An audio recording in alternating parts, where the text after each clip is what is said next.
Bawaslu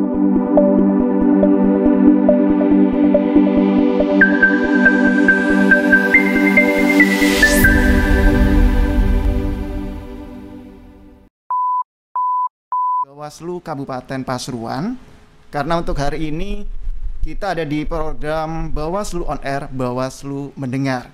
Dan yang sudah hadir di studio ada Misbahul Munir, anggota Bawaslu Pasuruan. Langsung saya sapa beliaunya. Assalamualaikum Pak Misbah. Waalaikumsalam, selamat pagi Mas Yoga. Iya, selamat pagi juga Bapak. Cuacanya enak, adem Bapak ya? Ya, lumayan. Kabarnya baik Pak untuk hari ini? Alhamdulillah baik ini. Dan saya juga ucapkan selamat pagi buat Pasuruan People yang hari ini sudah stay tune bersama kita. Oke. Diajar inspirasi pagi. Ngomong-ngomong hari ini kalau saya masuk studio masih ingat di 14 tahun yang lalu. Serasa kayak nostalgiaan berarti ini Pak ya? Seperti itu kira-kira. Oke, ini berarti yang kedua kalinya Pak? Atau gimana? Maksudnya gimana? On air di radio seperti ini? Kebetulan saya di 2002 sampai 2004 saya juga praktisi di radio waktu itu. Oke. Saya sempat juga pegang-pegang mic, pegang mixer juga ini. Berarti yang on air hari ini sama-sama penyiar ini ya? Ya, mantan. Oke. Pak Misbah, hari ini kita punya tema yang bakal kita obrolin, cegah konflik dan sengketa pemilu dengan memahami aturan perundang-undangan. Nah, ini seperti apa Pak? Kalau boleh diperjelas lagi Pak. Baik Mas Yoga dan para Pasuruan People serta teman-teman yang ada di studio semuanya. Memang salah satu tugas dan wewenang dari Badan Pengawas Pemilu secara umum berdasarkan aturan Undang-Undang 7 tahun 2017 ini, salah satunya adalah yang pertama adalah melakukan pencegahan, kemudian pengawasan dan penindakan pelanggaran, serta melakukan penyelesaian sengketa proses pemilu. Nah, ini tadi topik kita hari ini adalah melakukan mencegah konflik. Mencegah konflik dan mencegah adanya perselisihan ya proses pemilu.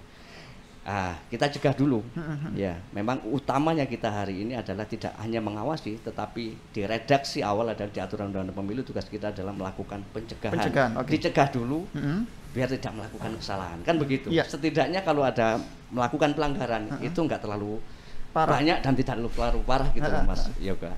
Artinya begini, memahami aturan perundang-undangan ini bagian dari salah satu hal penting memang. Tidak hanya bagian tugas kami di penyelenggara pemilu, dalam hal ini kami yang ada di Bawas maupun teman-teman kita yang ada di KPU, tetapi memahami aturan perundang-undangan ini juga menjadi bagian penting yang harus harus diketahui oleh masyarakat, khususnya dalam hal ini tidak ada masyarakat secara umum, tetapi juga bagian dari partisipasi politik, dalam hal ini peserta pemilu, baik ataupun peserta pemilihan kan begitu. Artinya apa? Ketika kami dan kita semua, baik yang ada di lembaga kepemiluan maupun dengan masyarakat secara umum, ketika mampu memahami aturan perundang-undangan yang berlaku, insya Allah ini akan sedikit meminimalisir ataupun mencegah terjadinya konflik-konflik secara horizontal, baik itu antar peserta pemilu maupun antara peserta dengan penyelenggara. Itu karena apa?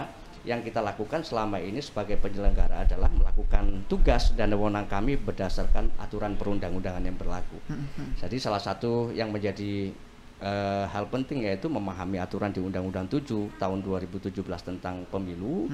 Kemudian juga kami yang ada di Bawaslu juga dibekali dengan peraturan Bawaslu yang itu dalam hal ini bagian dari penerjemahan atau tindak lanjut daripada aturan di Undang-Undang 7. Teman-teman di KPU selain harus memahami juga tentang aturan di Undang-Undang Pemilu, mereka juga biasanya diberikan bekal yang sama di peraturan KPU. Kami di peraturan Bawaslu, mereka juga punya aturan-aturan tambahan di aturan di PKPU namanya, peraturan KPU.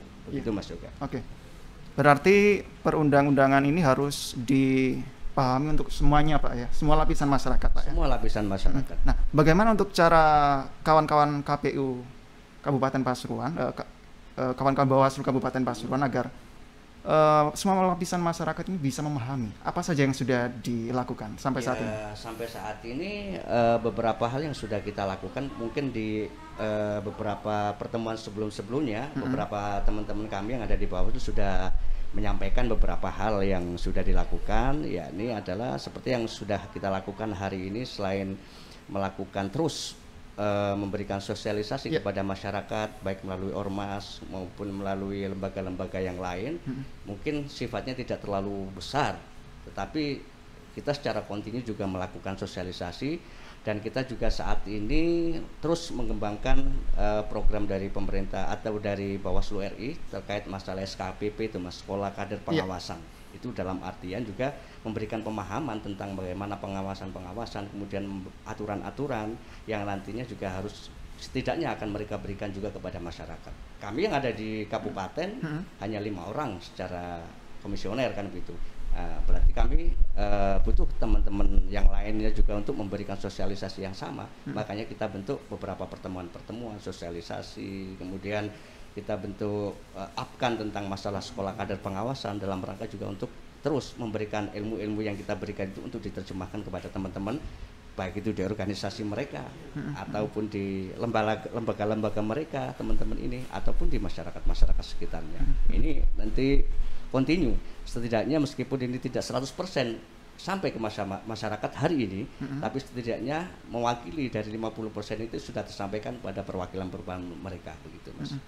Oke, berarti kawan-kawan Bawaslu Kabupaten Pasuruan pun juga tidak sendiri ya, butuh kehadiran masyarakat di dalamnya. Betul. Untuk bisa mensosialisasikan undang-undang yang harus diketahui oleh masyarakat. Nah, bagaimana untuk respon masyarakat sendiri, Pak, terkait sosialisasi yang sudah dilakukan sampai saat ini? Alhamdulillah sejauh ini saya kira respon mereka baik, bagus. Artinya memang beberapa aturan-aturan maupun beberapa hal-hal yang semestinya mereka sebelumnya tidak mengetahui terkait masalah aturan, baik itu aturan kampanye, aturan mana yang boleh tidak, sedikit banyak mereka sudah memahami aturan itu.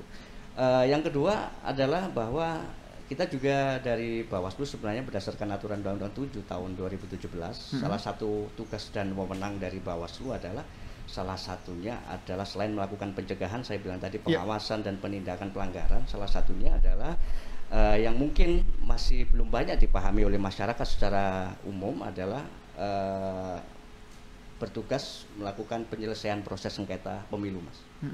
Nah, itu salah satu tugas dan wewenang kami yang ada di Bawaslu berdasarkan Undang-Undang 7 di pasal 95, 466, 468 itu dijelaskan tentang bahwa Bawaslu Kabupaten Pasuruan atau Bawaslu yang Bawaslu Kota Kabupaten itu juga punya tugas dan wewenang melakukan penyelesaian sengketa proses pemilu, Mas. Ini yang mungkin belum banyak dipahami oleh masyarakat secara umum, tapi tetap kita melakukan sosialisasi secara masif, baik itu secara formal maupun kita lakukan secara informal gitu.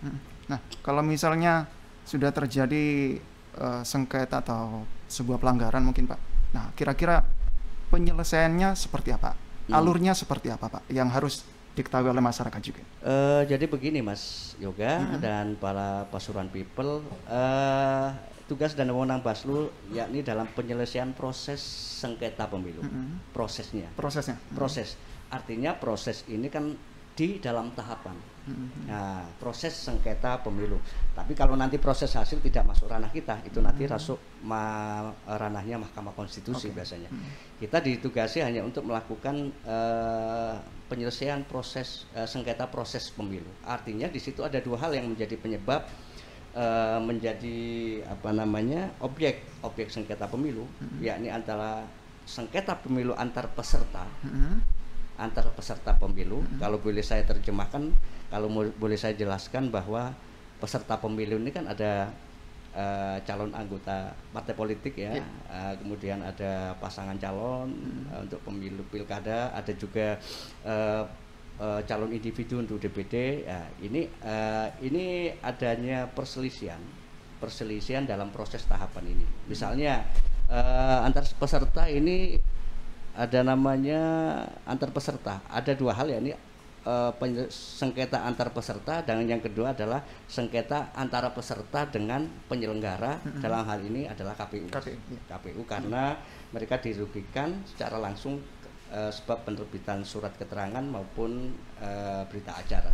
Nah, kalau misalnya konflik perselisihan sengketa antar peserta ini biasanya lebih banyak ke arah contoh kecilnya begini, Mas. Mas Yoga ini pasang baliho nih, ya. Ternyata ditutupi oleh pasangan lain. Padahal sebenarnya baliho yang Mas Yoga punya ini sebenarnya secara KPU ini punyanya Mas Yoga gitu. Jadi kita berhak untuk memberikan penyelesaian sengketa secara cepat namanya itu, yang bisa dilakukan oleh teman-teman kita yang ada di Mahasiswa boleh, dan kita kasih surat mandat, kita lakukan diberikan sebuah mediasi lah namanya, mediasi supaya ini tidak terjadi konflik lagi dengan aturan-aturan peraturan yang berlaku seperti itu. Kalau misalnya hubungannya dengan KPU karena misalnya Mas Yoga dicoret dari pencalonan, tetapi secara aturan peraturan perundang-undangan Mas Yoga bisa melakukan memberikan pemahaman dan sebagainya, kita lakukan mediasi sehingga kemudian SK itu dicabut oleh KPU dan kita rekomendasikan untuk diberikan hak lagi untuk pencalonan begitu. Itu antara dua hal, penyelesaian sengketa antar peserta dan penyelesaian sengketa antar peserta dengan penyelenggara, dalam hal ini KPU. Gitu. Oke. Istilahnya kawan-kawan Bawaslu ini menjadi pihak penengahnya, gitu ya. Kita bisa menjadi mediator, melakukan mediasi, karena mediasi ini bagian dari apa ya namanya? Kalau secara umum kita definisikan bahwa mediasi ini adalah bagian dari strategi yang sangat sesuai dengan budaya kita untuk melakukan ini di luar pengadilan, kan begitu. Artinya di situ bisa diambil win-win solution tanpa harus semuanya pelanggaran yang mengarah ke pemilu masuk ke ranah pidana atau ke ranah apa gitu. Tidak diselesaikan secara mediasi, itu akan menjadi sebuah hal-hal yang win-win solution yang sekiranya, tapi tetap itu berdasarkan aturan perundang-undangan yang berlaku.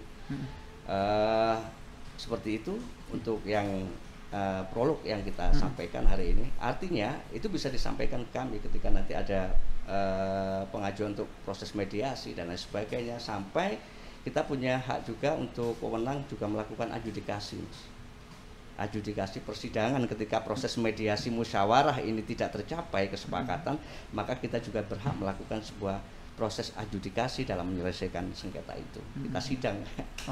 Begitu. Jadi kalau memang terjadi seperti itu, kawan-kawan Bawaslu siap membantu Bapak ya? Ya, tidak hanya membantu, tetapi memang itu tugas dan wewenang kami untuk melakukan penyelesaian sengketa proses. Selama ketika proses dari tahapan-tahapan ini berjalan sesuai aturan norma hukum yang berlaku, saya kira sengketa tidak ada. Sengketa proses pemilu tidak akan ada. Kita tahun kemarin di tahun 2019 di tahun 2019 karena kita sering melakukan istilahnya koordinasi juga dengan teman-teman baik yang ada di KPU maupun teman-teman yang ada sebagai peserta pemilu tentang masalah mekanisme dan tata cara tentang pendaftaran dan lain sebagainya. Akhirnya sama-sama memahami aturan sehingga aturan ini dilakukan sesuai dengan koridor hukum yang berlaku, sesuai dengan aturan yang ada di Undang-Undang Pemilu dan PKPU, teman-teman yang ada di KPU. Nah, akhirnya konflik-konflik yang berhubungan dengan pengajuan persengketaan dalam proses pemilu ini nihil, Mas Pasuruan. Nihil. Oke. Jadi bisa terhindari Pak ya? Terhindari. Intinya harus dipahami untuk perundang-undangannya ya. Betul. Oke. Nah, Pasuruan People yang pagi ini juga lagi stay tune ya.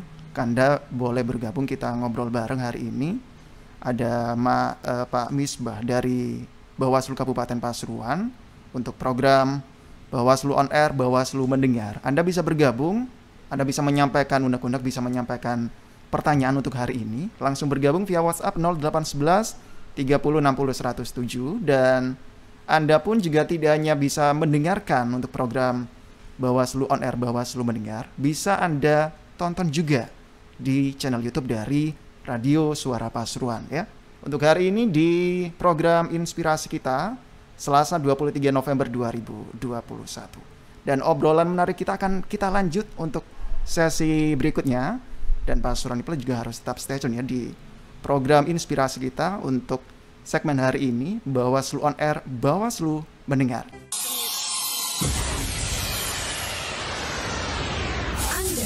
Masih bersama 103 FM Suara Pasuruan. We don't stop the music. Suara Pasuruan FM 107 tiada henti menginspirasi. Terima kasih Pasuruan People masih setia di program inspirasi kita. Untuk hari ini kita ada di program Bawaslu On Air, Bawaslu Mendengar. Dan hari ini saya punya kesempatan ngobrol dengan kawan-kawan Bawaslu Kabupaten Pasuruan yang sudah hadir di studio. Ada Bapak Misbahul Munir, anggota Bawaslu Kabupaten Pasuruan. Pak Misbah, kita lanjut lagi ngobrolnya ya. Oke, lanjut. Kita lanjut lagi, kita bagi-bagi inspirasi, bagi-bagi wawasan dengan Pasuruan People yang di rumah. Dan Anda pun yang di rumah, tidak hanya bisa mendengarkan, Anda pun boleh bergabung. Saya tunggu Anda di WhatsApp kami 0811 30 60 107. Dan program ini Pasuruan People tidak hanya bisa Anda dengarkan di audio streaming kami di radio.pasuruankap.go.id. Untuk program ini juga bisa Anda tonton di channel YouTube dari Radio Suara Pasuruan. Pak Misbah, ini ada yang bergabung. Coba saya sapa Pak Misbah ya. Siap. Assalamualaikum. Waalaikumsalam. Ada Mbak Tika dari Pasuruan yang ingin ditanyakan untuk Bawaslu terkait apa tantangan pemilu dan pemilihan serentak 2024 bagi Bawaslu untuk bisa memperkecil adanya sengketa proses dan sengketa hasil pemilu. Terima kasih untuk Mbak Tika di Pasuruan. Monggo Pak Misbah. Baik, terima kasih Pasuruan People, Mbak Tika. Mbak Tika, ya. Mbak Tika. Oke, terima kasih sudah gabung di sini, berbagi informasi juga, berbagi pertanyaan. Saya kira ini bagian dari hal positif. Ya. Mungkin beliau juga bagian dari salah satu ini nanti masyarakat yang juga ikut menjadi pengawas partisipatif. Ya. Kita kan lagi sedang lagi giat-giatnya ini Mas, Gencar-gencarnya ya. Gencar-gencarnya untuk memberikan informasi kepada masyarakat, melakukan agar masyarakat juga bisa menjadi pengawas partisipatif. Karena itu menjadi bagian penting dari iklim demokrasi kita. Kalau masyarakat ikut melakukan pengawasan secara partisipatif, ya itu bagian dari target-target kita yang memang menjadi bagian dari keinginan kita bersama bahwa pengawas pemilu itu tidak hanya jadi penyelenggara, tapi masyarakat pun bisa untuk melakukan pengawasan-pengawasan terhadap proses tahapan-tahapan pemilu ini, yang tentunya itu nanti juga dilanjutkan dengan koordinasi-koordinasi secara masif kepada kami. Syukur-syukur nanti Mbak Tika ini juga ikut menjadi bagian bergabung dari kami, baik itu di pengawas tingkatan PTPS maupun pengawas di tingkatan desa. Kita ada juga pengawas sampai PTPS Mas. Jadi selain kita yang ada di Bawaslu Kabupaten ada 5 orang ini, kita kan nggak mungkin ngawasi sekian banyak 24 provinsi 24 kecamatan dengan jumlah caleg sekian, kemudian partisipan sekian. Kita juga ada teman-teman panwas kecamatan 3 orang, ditambah lagi dengan panwas desa 1 orang, dan masing-masing nanti tiap TPS kita juga ada pengawas TPS namanya. Kita kalkulasi kemarin di tahun 2024 kita insya Allah pasukan kita kalau bisa ngomong ini sekitar 3.096 orang yang kita butuhkan untuk bekerja sama dengan kami masuk dalam sistem yang ada di pengawasan itu. Selain yang melibatkan tentunya 3.096 orang ini dinilai kurang secara personal. Masih kurang dengan animo masyarakat sekian. Setidaknya masyarakat nanti juga bisa untuk melakukan pengawasan partisipatif, setidaknya melakukan pencegahan di lingkungan mereka sendiri. Misalnya jangan money politik dan lain sebagainya. Oke, ke pertanyaan tadi apa Mas? Dari Mbak Tika. Tantangan pemilu dan pemilihan serentak 2024 bagi Bawaslu untuk bisa memperkecil adanya sengketa proses dan sengketa hasil. Oke, kita ketahui bahwa di Bawaslu ini saya garis bawahi tadi bahwa sengketa yang kita tangani adalah sengketa proses Mas. Kalau sengketa hasil itu di luar wewenang kami, dari teman-teman nanti yang maju kan proses sengketa hasil itu nanti larinya ke Mahkamah Konstitusi, seperti yang kemarin disidangkan secara live dan sebagainya. Sengketa hasil. Jadi kita yang ada di Bawaslu ini bertugasnya adalah untuk melakukan penyelesaian sengketa prosesnya pemilu dalam proses tahapan dan lain sebagainya itu. Nah, tantangannya adalah otomatis yang harus kita lakukan adalah karena sumber daya masyarakat ini kadang-kadang kan berbeda. Bukan berarti kami yang ada di Bawaslu ini memahami secara 100% aturan, tetapi masyarakat juga secara umum, baik itu masyarakat dalam hal ini secara umum maupun nanti tim ses maupun nanti para peserta pemilu ini juga harus sama-sama memahami peraturan undang-undang berlaku ini sehingga tidak terjadi miss begitu Mas. Nah, kalau sama-sama memahami aturan yang berlaku ini, saya yakin miscommunication, misunderstanding dan miss yang lain ini akan dicegah secara maksimal. Karena apa? Kita melakukan tugas dan wewenang ini tidak berdasarkan karena ini menurut saya atau ini sebaiknya menurut kami seperti ini, tidak, tetapi memang aturan yang kita lakukan adalah selain undang-undang, memahami aturan undang-undang 7 tentang kepemiluan dan tahun 18 tahun 2016 terkait pemilihan, karena ada dua Mas, pemilu dan pemilihan ya. Kalau pemilihan ini kan pemilihan kepala daerah ya. Kalau pemilu ini kan legislatif, itu kan DPD kan ya.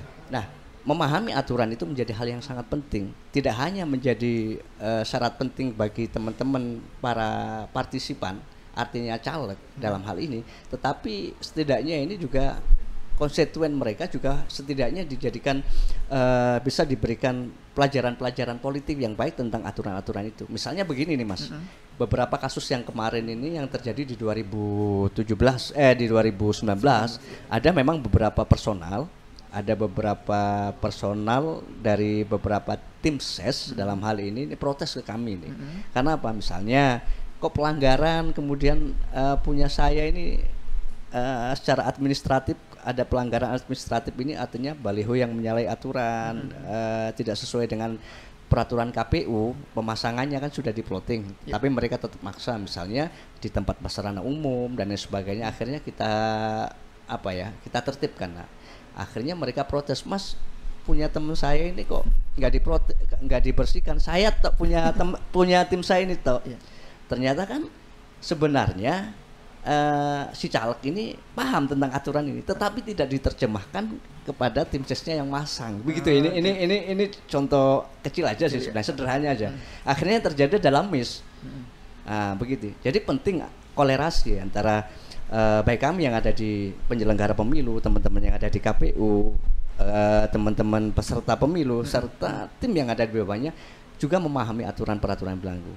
Nah, itu menjadi bagian penting untuk mencegah ini. Nah, tantangan kami adalah terus bagaimana memberikan sebuah pendidikan politik. Artinya bukan pendidikan politik bagaimana tetap memahamkan aturan-aturan peraturan perundang-undangan, aturan pemilu ini nantinya bisa diterjemahkan dengan baik oleh teman-teman yang ada di konsensan maupun di teman-teman tim ses maupun di masyarakat, sehingga akhirnya ketika mereka melakukan kesalahan ataupun kami melakukan kesalahan dalam hal untuk memproses itu tidak sesuai dengan aturan berlaku, yang dikedepankan adalah upaya untuk melakukan sebuah proses mediasi, tidak melakukan proses anarkis, karena memang yang dibawa adalah kita adalah aturan, memahami aturan, bagaimana aturan ini ditegakkan, bagaimana aturan ini dijalankan, dan bagaimana mekanisme aturan ini harus diselaraskan. Begitu saya kira. Saya kira ketika teman-teman KPU juga memberikan pemahaman yang sama kepada konstituen atau kepada teman-teman, mohon maaf bukan konstituen,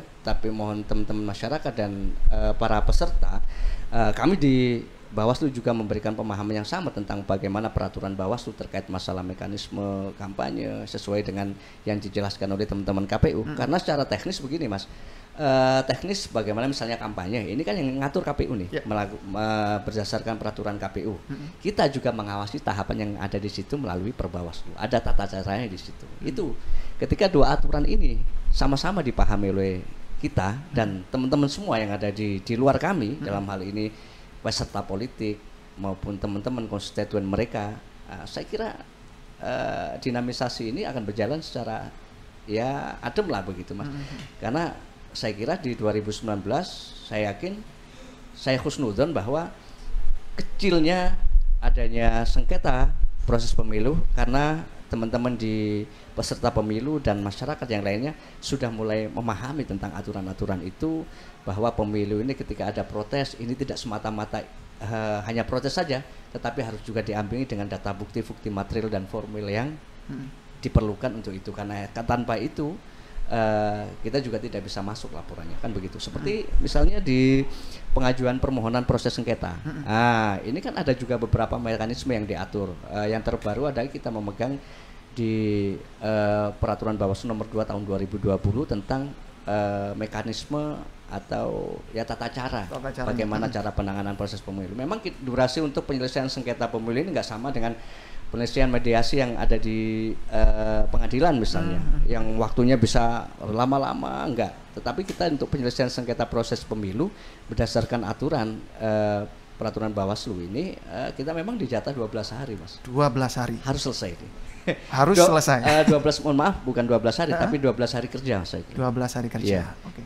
Jadi pertama harus diajukan. Nah, baik melalui bisa datang ke langsung, ini waktunya durasinya 3 hari misalnya.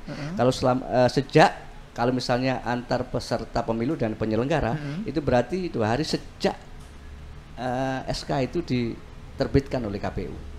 3 hari. Setelah 3 hari tidak mengajukan, ya sudah nggak bisa kita terima. Memang durasinya harus ini. Konsultasi ini yang menjadi bagian penting, Mas. Konsultasi dan koordinasi, saya kira itu menjadi bagian penting ketika teman-teman yang di luar sana ini tidak memahami, belum paham atau tidak tahu, kita terbuka lebar kok untuk di koordinasi ataupun bukan koordinasi, maksud saya memberikan informasi, bertanya, silakan bagaimana mekanisme, akan kita buka lebar. Buka pintu sangat lebar. Sangat lebar. Kita 24 jam. Oke. Jadi, karena kita di durasi waktu beberapa 12 hari, ketika 12 hari itu sudah selesai, mekanisme ada 3 hari pertama kita harus permohonan. Permohonan itu juga harus dilengkapi kan, Mas. Ada syarat formil materialnya, siapa yang mengajukan, apa yang diajukan, kemudian buktinya apa, misalnya SK KPU dan sebagainya, itu 3 hari. Ketika 3 hari itu tidak bisa terpenuhi bukti formil materialnya, kita berikan waktu misalnya sampai 3 hari. Ketika itu tidak terpenuhi, ya selesai, tidak bisa diproses, tidak bisa dilanjutkan. Ya, makanya pentingnya komunikasi itu menjadi salah satu hal yang sangat penting dalam rangka itu tadi, melakukan pencegahan tentang terjadinya konflik maupun sengketa ini. Komunikasi ini penting kok, Mas. Ya, karena apa? Komunikasi ini ketika hal yang tidak tahu akhirnya menjadi tahu, yang tidak yang gagal paham akhirnya menjadi paham, sehingga yang dikedepankan adalah itikat. Oh iya, saya belum paham, makanya harus seperti ini. Oh iya, ada yang kurang. Tidak semata-mata kita ngajukan kemudian kita tidak diproses, tetapi mereka tidak tahu bahwa kekurangannya apa, padahal kita sudah melakukan jemput bola, kekurangannya harus dilengkapi, syarat materialnya harus dilengkapi seperti ini, kan begitu. Jangka waktunya seperti ini, kalau tidak nanti hangus, kan begitu, Mas. Nah, kita seperti itu. Jadi kita sebenarnya proses sengketa pemilu ini, kalau kita lihat di konsepnya, di kaidah hukumnya, kita sebenarnya mengambil kaidahnya di alternatif dispute resolution. Itu istilah-istilah hukumnya, alternatif dispute resolution, artinya konsep penyelesaian sengketa kita di luar penyelesaian pengadilan. Nah, kita ada punya wewenang gitu. Makanya komunikasi akan menjadi hal penting yang harus dikedepankan dalam hal ini ketika kita melangkah untuk melakukan sesuatu, baik itu dalam proses sengketa maupun di proses-proses yang lain dalam pemiluan nanti. Nah, gitulah.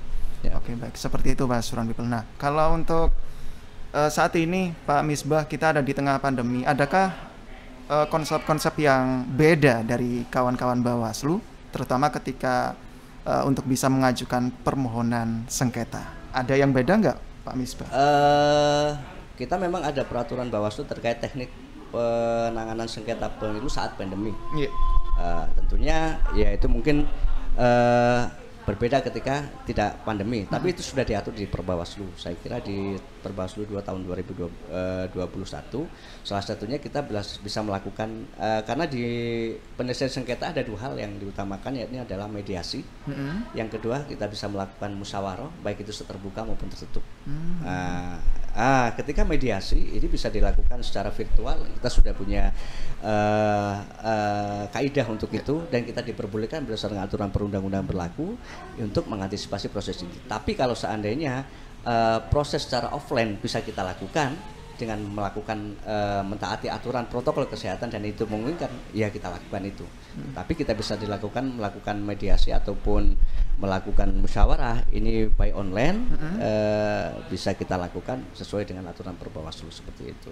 Jadi tantangan kita ke depan memang di 2024, kita memang tantangan kita yang pertama adalah bagaimana memberikan sebuah jembatan kepada masyarakat, baik itu masyarakat secara umum maupun partai politik maupun peserta pemilu, dalam hal ini perorangan maupun partai politik, ini juga mempunyai pemahaman yang sama terhadap aturan perundang-undangan. Baik itu yang ada teman-teman yang di KPU juga melakukan yang sama. Kami juga beberapa kali sampai hari ini juga kemarin beberapa kali kami juga bersama teman-teman pemerintah daerah Kabupaten Pasuruan juga memberikan difasilitasi oleh teman-teman Kesbang kemarin, juga mempertemuan dengan teman-teman dari partai politik yang ada di Pasuruan, memberikan bukan arahan istilahnya, informasi-informasi tentang bagaimana mekanisme ketika ada pelanggaran, bagaimana melakukan meminimalisir terjadinya pelanggaran, baik itu yang hubungannya dengan pelanggaran administrasi, syukur-syukur nanti tidak sampai mengarah pada pelanggaran pidana. Alhamdulillah di 2019 ya mungkin kita banyak di pelanggaran administratif ada mas, administratif itu akhirnya yang tidak mengarah ke unsur pidana, seperti itu. Ada pelajaran yang berharga tidak Pak yang bisa kita ambil dari pemilu 2019 terutama dari kawan-kawan Bawaslu? Pelajaran berharga yang pertama, karena di Bawaslu ini kan baru periode pertama nih mas. Kalau sebelumnya kita kan di Panwaslu istilahnya kan ad hoc. Yeah. Jadi kewenangannya di Panwas sama di Bawas ini mungkin beda ya. Beda artinya ketika di Panwas mungkin kita tidak bisa menangani penyelesaian sengketa, tetapi di Bawas kita ada tugas dan wewenang untuk mengawasi atau melakukan penyelesaian sengketa proses pemilu. Itu yang beda. Artinya ritme dinamisasi politik saya kira tahun lambat laun ini juga mengalami sebuah peningkatan dalam hal ini itu saya yakini bahwa animum masyarakat besar, kemudian saya kira pemahaman masyarakat dalam hal ini tahun ke tahun dari pemilu ke pemilu ini saya kira semakin dewasa masyarakat teman-teman yang ada di partai politik dan lain sebagainya untuk memahami aturan-aturan peraturan yang berlaku. Karena apa? Memang kaidahnya politik sebelumnya di tahun-tahun sebelumnya ini memberikan pelajaran bagi teman-teman peserta pemilu juga untuk memahami aturan-aturan, karena aturan dan lain sebagainya imbasnya adalah bagian dari tata cara mereka dan kita ini untuk mengawal demokrasi ini menjadi demokrasi yang baik di masyarakat dan baik juga untuk partisipan dan baik untuk semuanya, untuk negara gitu. Jadi memang tugas kita dengan teman KPU adalah untuk mengawal proses demokrasi ini berjalan sesuai aturan perundang-undangan yang berlaku, seperti itu mas. Oke. Dan aturan perundang-undangan juga harus bisa sampai ke semua lapisan masyarakat itu Pak ya. Iya, dan itu menjadi tantangan dari Bawaslu Pak ya. Iya, itu juga sekarang saya kira untuk baca-baca saya kira ini kan banyak sekarang ini. Kita juga ada di link kami juga memberikan aturan-aturan kita share di situ. Ada teman-teman di penggiat pemilu juga bisa juga teman-teman penggiat pemilu kalau boleh saya sebut kayak mungkin di Perludem, teman-teman rumah pemilu, teman-teman ISD itu juga men-share. Ada juga teman-teman di pemerintah daerah melalui websitenya juga mungkin men-share tentang beberapa peraturan-peraturan tentang kepemiluan. Itu juga menjadi bagian dari strategi kami dalam rangka untuk bisa menerobos jaringan-jaringan masyarakat yang mungkin sampai saat ini belum tersentuh secara langsung melalui tatap muka atau melalui apa, tapi setidaknya kewajiban kami untuk memberikan sosialisasi baik melalui offline maupun online dalam hari ini bisa setidaknya bisa menjadi bahan-bahan bacaan atau bahan pengetahuan yang mungkin bisa diserap, yang mungkin secara tematik itu mungkin lebih lengkap. Begitu. Ada beberapa aturan-aturan baik itu peraturan KPU, peraturan Bawaslu atau Undang-Undang 7 yang mungkin bisa menjadi referensi baca-baca dalam rangka persiapan mereka di tahun 2044 sambil menunggu adanya aturan-aturan baru terkait masalah tata cara dan mekanisme dan yang lain. Saya kira itu mas. Oke. Berarti offline dan online ya sama-sama jalan Pak ya? Sama-sama jalan sekarang. Ini juga bagian dari strategi kami memberikan